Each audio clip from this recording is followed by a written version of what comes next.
Hey, this is Mike. This is a little video. I did a mod about a year ago on a older style Record trigger, the one that didn't have a tab that you can bend back and remove some of that trigger travel. So somebody on the YouTube channel had asked me when they saw the video recently, they said, "Oh Mike, I don't see the pictures that you said were posted with a link." Obviously those pictures were erased. So I did a bit of a mock-up for this to show you how I took an older Record trigger and modded it to remove some of that trigger travel. So let's get into this and we'll show you what we did here. So this is a modern Record trigger. And it's already apart, and I'm going to say right now, if you don't already know how to take your trigger apart, if you haven't taken the trigger apart, then this video isn't going to do much for you, because this video is not about how to take your trigger apart and put it back. You're supposed to already be able to do that. But however, what I am showing you today is just a mock-up of what actually I did. So here's a picture of the Record trigger, the modern one, and you have your upper sear, we'll call it, right next to the trigger blade right here.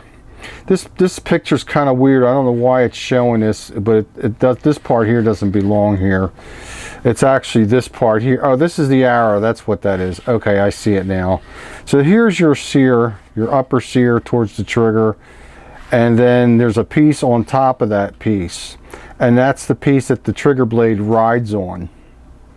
So I got it right here. Here's your trigger blade. Here's that piece we were just talking about that this rides on. And then here is your I call it the upper sear. It's closest to the trigger.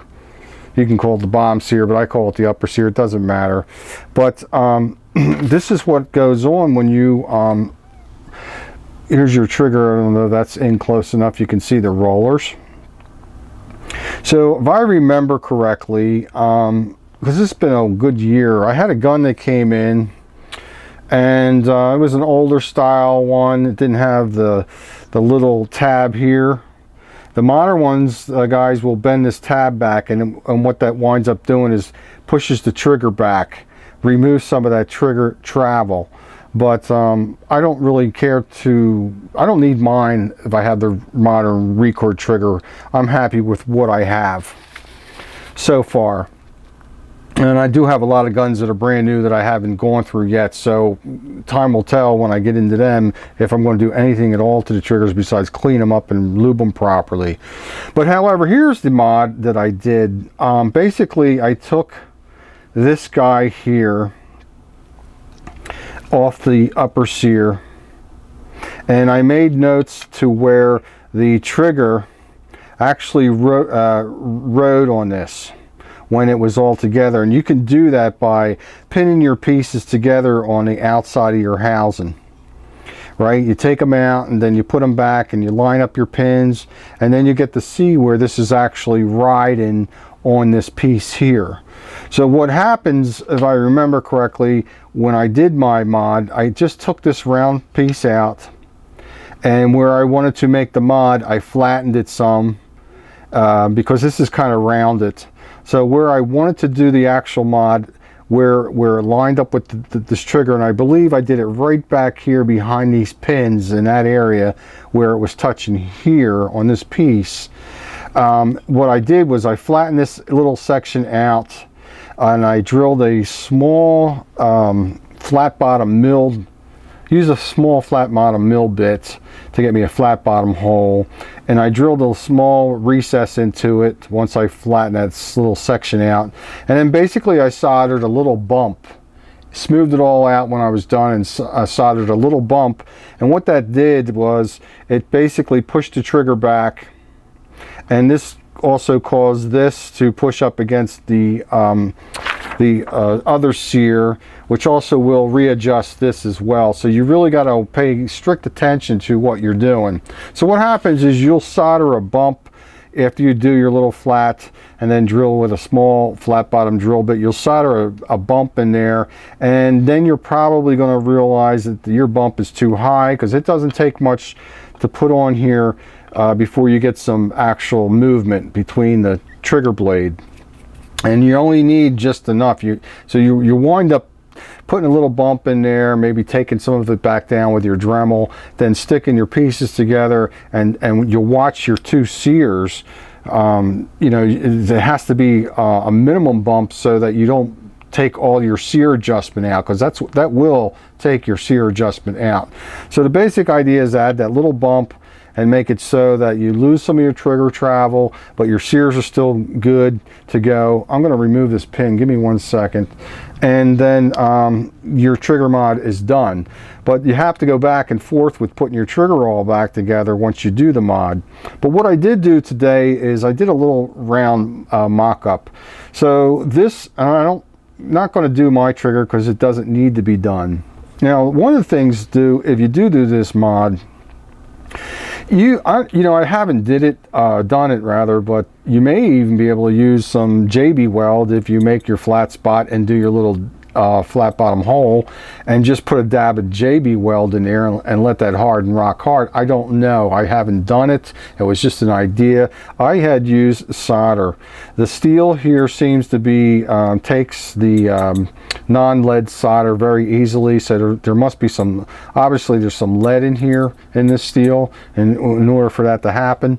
So basically you'll need to line up your pieces with your outside of your record trigger, and you put your pieces in and you see where they all line up, right? And then you'll get an idea where you want to do your mod on this piece. But like I said before, I believe mine was right behind in this area, right behind the rollers. So this is what I did. We're going to go over to my little mock-up and we're going to do it.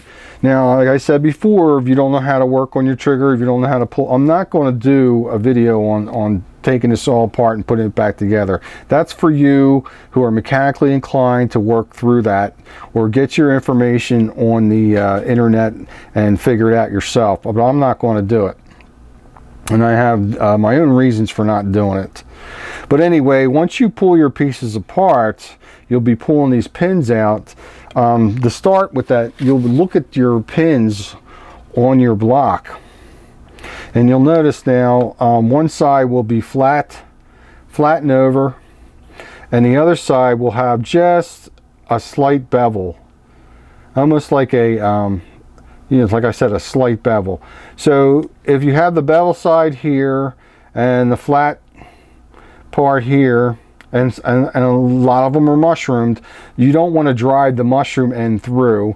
You want to smack the flat smooth end side that's beveled and push it out that way, and then when you put your pins back, you want to obviously put the pin side that has the nice beveled edge that's nice and smooth going in back through the trigger housing. So that's what I did. But now some of these are going to have mushroomed edges on both sides, I believe. You don't know what you're going to get, but this one had one on one side, the other end was slightly tapered. So just take a mental note of that. And you're just going to have to work through it. If you're mechanically inclined, you get the information off the internet of different diagrams. You know, the first time I've taken one of these apart, I do them at the kitchen table. Get a nice towel, and get your set up where you're sitting properly. Nothing. I don't recommend anything on the bench like this, because you're going to lose a part. Something's going to go flying. But I do mine on the kitchen table. The other thing is, if you take your trigger apart, it will take you a good while to put it back, because they only go back one way. And if I remember, I made other pins to act as a dummy pin in order to hold things and the springs in place while I worked putting the trigger back. But like I said, I'm not going through that. That's for somebody else to show you all that. I'm not doing it. Sorry about that. That's all I can say. That would be a whole nother video and a lot of time. And to be honest with you, it's time consuming. So at any rate, let's get into this little mod that I did. using this piece here. So just remember, what I'm going to show you over there basically is this is supposed to be the piece that's in the vise. But I have a little piece of metal, and I'll just show you real quick.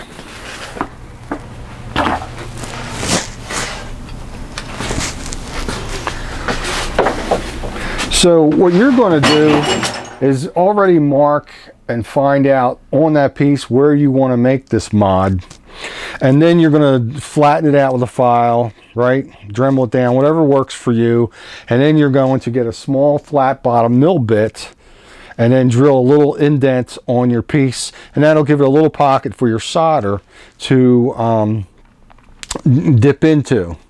And then whatever you do, it's, you know, you can actually wipe it all and just leave the filled hole behind, and you're going to be restored like it was before. You're not going to hurt your little piece if you're worried about that. But the idea is to create a little bump and then Dremel it down or smooth it down, or maybe you were lucky enough to get one that was just perfect, but I doubt it. And find out where that is in relationship to your trigger, how much travel it took out, how much did it spread the sears, because it will also spread the sears apart.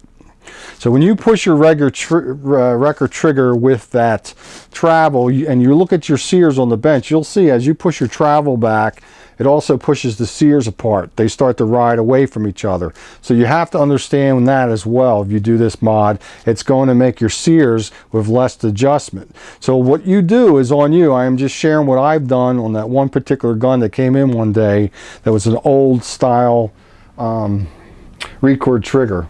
So here's some metal. I don't know if we can get a close-up of that flat bottom hole there, but you know, I didn't try JB Weld. I don't know if JB Weld would be smooth enough. It was just an afterthought. But I just took some non-lead solder. I don't think this was the solder I used. And then I heated the little piece up. And it's going to take me a little longer to heat this piece because this is actually a bigger piece, right? But the one we're talking about is so small, it wouldn't take you that long to heat that up. So you just get your part heated up.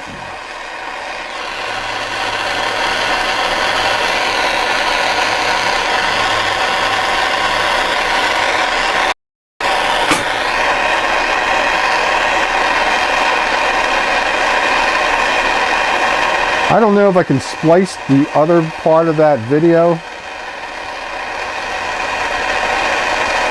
or not.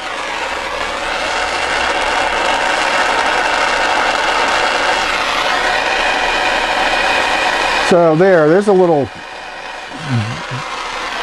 for lack of better words, there's a little bead right there. And this is kind of bad. The inhale this stuff is very bad for you, this flux smell. So there's your little bead. It's not hard to do. There is lead in that steel, and it will stick real good. If it didn't have the lead in there, it wouldn't stick.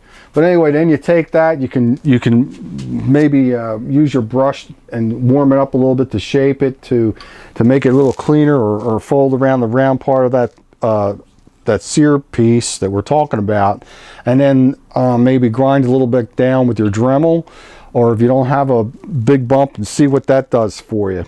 So that's the actual mod. We're going to get back to the bench here, and then we're going to wrap this up.